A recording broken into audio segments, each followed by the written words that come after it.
This is Dr. X.H. Balthazar. I am broadcasting once again to present my findings from the world of the uncanny. I finally found some time to get back behind the microphone to transmit some of my new discoveries to all of you. Current listeners will remember that I took a break to work on my presentation for the World Science Forum. This was to present the evidence I had gathered from my expedition to Cape Henlopen. I would like to report a few updates regarding my situation and what happened over that weekend. I arrived at my hotel and immediately ran into an old acquaintance from my undergraduate studies who I hadn't seen in years. We made small talk and he revealed he was one of the judges on the panel of my presentation group. I felt a sense of hope sweep through my body, since it felt as though I might have someone who would take my work seriously. We parted ways for the evening, and I unpacked my case in the room. The forum was structured to have many of the scientists, inventors, and explorers meet with one another before their presentations were given to a judging panel and an audience of regular citizens with an interest in these academic fields. I met many brilliant minds, including some from the Northam Institute, who it turns out had the honor of working with my old mentor. But I couldn't stop focusing on my own project. The clock seemed to tick towards the hour of my presentation at lightning speed. To be honest, I don't really remember what happened those first 2 days. It wasn't due to the free libations offered to the presenters, I can assure you. The presentation, in my opinion, went smoothly. I was confident and energetic, and it seemed from my glance of the crowd that the audience was truly interested in my work. However, the look upon my colleague's face sitting behind the judging panel was not inspiring. In the end, the judges took nothing I said seriously. They claimed a lot of my samples were circumstantial and could be reproduced with certain household cleaners. I tried to argue with them that these were pure, but I was forced off stage by the next presenter. I was disheartened. As I checked out of the hotel, my acquaintance approached me in the lobby once more. He told me he was astounded by my presentation and wanted to help my research. As I was apprehensive at first, unsure as to why he didn't show this kind of support during my presentation, he told me that my work wasn't ready for the public yet and needed more substantial evidence of paranormal activity. He told me to meet him at a location just outside the city with a proposition of meeting someone able to help my cause. I did, and met his employer. I will not divulge any information about these people as they desire to remain hidden, and for good reason. However, this clandestine organization has many members who are part of the highest echelons of American and international society. All want to see the paranormal brought to the public eye, and their wallets will make sure of it. You must now understand that these small broadcasts are being funded by a large organization. The founding members have a strong desire to see supernatural and paranormal occurrences be brought to the light to encourage public discussion. Like my colleague and his supervisor, I shall not name the organization, but it exists, and I am glad I am able to make an impression. For any new listeners tuning into my broadcast, my name is Dr. X.H. Balthazar, and I am a purveyor of supernatural anomalies we find in our everyday world. These transmissions are my way of presenting my findings, both recent and historical. Without much more rambling, let me begin this broadcast. My first assignment took me down to the southwest of America. There in Arizona, I spent a few days walking along the different trails of Luana's Canyon, located near the town of Kingsman.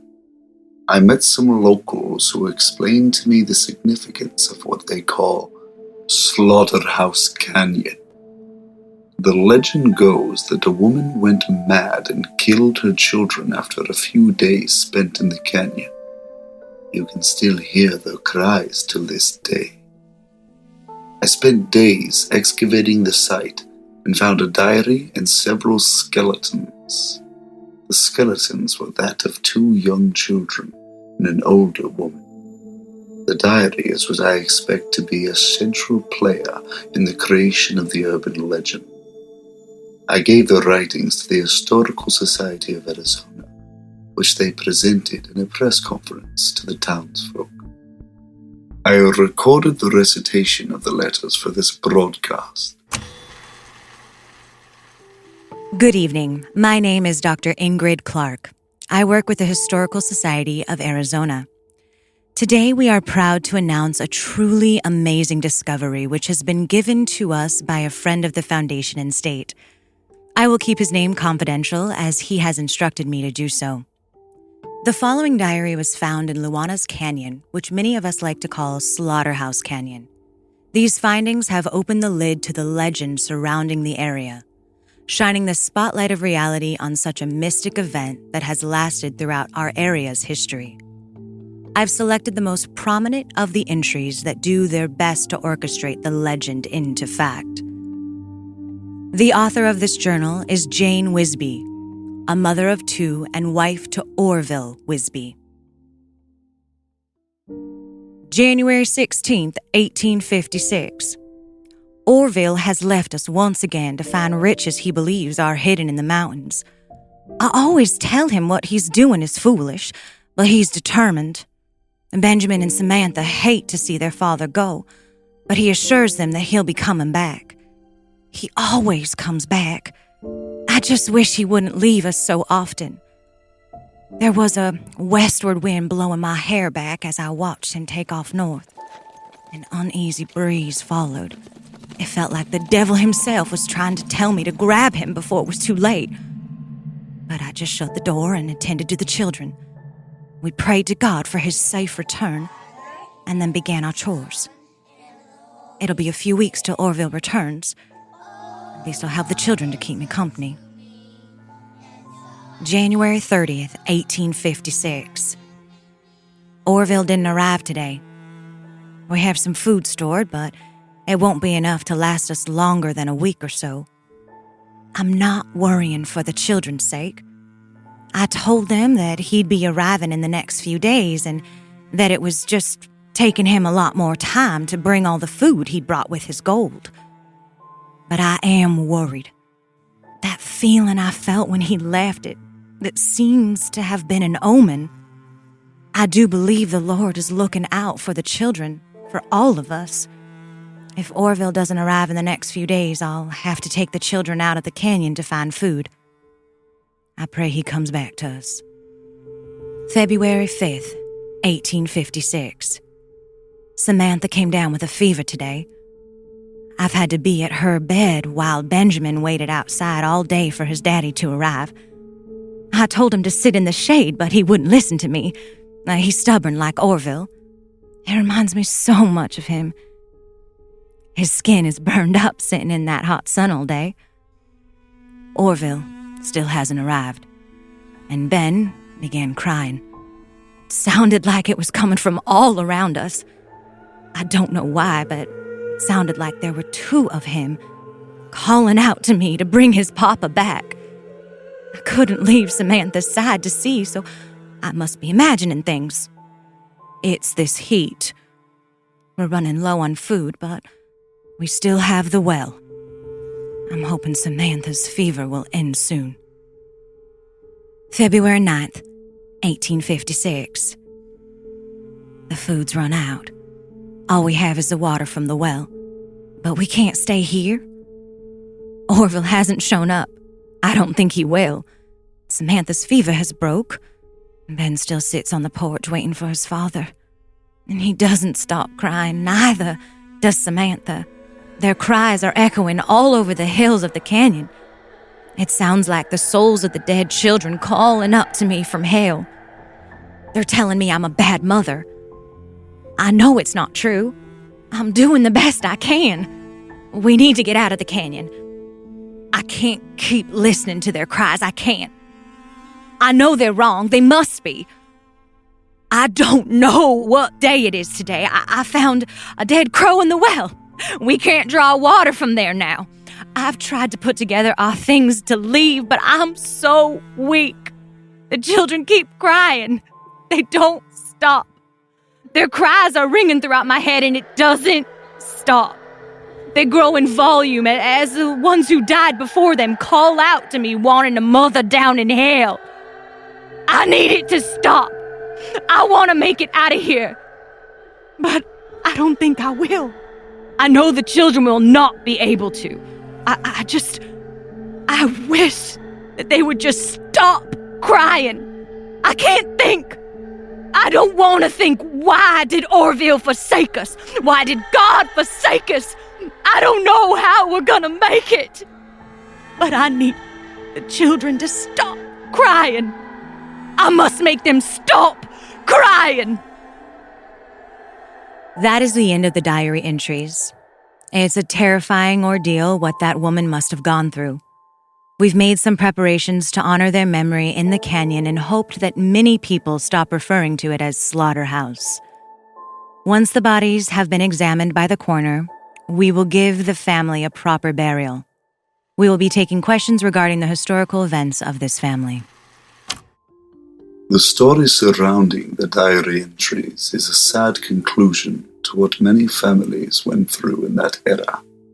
However, there are some intriguing anecdotes within the writings that we investigated while on site in Arizona. Jane Whisby describes the madness she was driven to by the sounds of the children shrieking. To her, they seemed to be coming from everywhere. The investigators and I concluded that she must have been going through some kind of hysteria, even though that's an outdated mental disease. But there was something more to it, something that had to do with the geography which we found ourselves in. As we were beginning to leave the canyon, I found myself lost from the group. I had gotten turned around when I was investigating a trail that seemed to sink deeper and deeper into the ground. Intrigued by my past investigation into the hollow earth theory, I decided to follow it down as far as I could, but I realized I should probably stick with the group since I was unfamiliar with the terrain. I shouted for the party as I was attempting to regain my bearings and noticed something strange regarding my echo. Like most people who have dealt with the phenomena, when shouting into a concave structure, the voice seems to repeat themselves at varying levels. You all know what an echo is, I'm sure, but this is the strange part. When I shouted for the search party, I thought I had heard them shout for me. It sounded as if they were right behind me. I spun around on my heels, believing that my party was hot on my trail. The more I called out, the more I realized that it was my own echo coming back to me at full volume. This phenomenon is what I believe to be the reason for Jane's madness. Where their home was located is one of the lower portions of the canyon, just below a ridge. Once I rejoined the team, I went back to see if my echo did the same there, and it did. It was even stronger than in the last trail. When Jane wrote that she was hearing the cries of the dead children mixed with that of her own children, it's quite clear to me that they were just the echoes of her children. This is what drove her to be mad. This is what drove her to do the terrible thing she did. For those who are not aware of Jane's actions at the end of the letter, I shall now explain it. This is in regards to the coroner's notes who proceeded over the skeleton. It must have been difficult for a mother lost in the Arizonian desert with no water or food to see hope for her children. With the increase in her insanity, Jane did not see a good way out. And being worshippers of the Lord, she realized that maybe there was another option for her and her children. There were no markings on the bones to say that they were killed by a blunt or sharp object. Our hypothesis is that Jane either suffocated the children or strangled them. She knew that since the children were not committing the mortal sin of taking their own life, God will have mercy on their souls. Thus, She had to make a terrible choice and hope that her children would be saved. It is a truly terrible thing that happened to them, but it sheds some light on the mystery surrounding the legend of Slaughterhouse Canyon. This is all for the transmission this week. I have planned more stories to broadcast to you in the coming weeks that I believe will frighten and intrigue you. With the funding from my new benefactors, I plan to spend some more time with certain investigations and reports in the near future. But for now, goodbye and good night.